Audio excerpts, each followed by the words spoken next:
নমস্কার, আমার নাম রাজন্যা ঘোষ, বিভাগ ক। আজকে আমার নিবেদন কবি দেবব্রত দত্তের লেখা কবিতা ফার্স্ট বয়।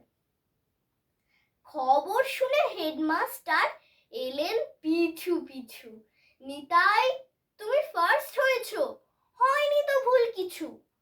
3টি বছর ধরে তুমি একই ক্লাসে আছো, লাস্ট বেঞ্চে বসে ঘুমাও, স্বপ্ন দেখে নাচো।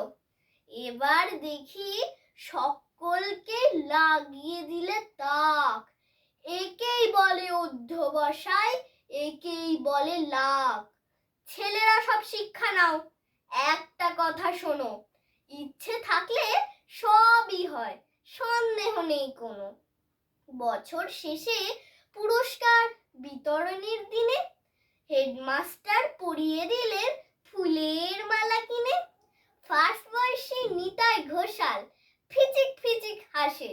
আশা করি প্রতিবারই ফার্স্ট হবে সব ক্লাসে। বলল নিতাই, আবার যদি স্যার কাকার প্রেসে প্রশ্ন ছাপান, ভুল হবে না আর। নমস্কার।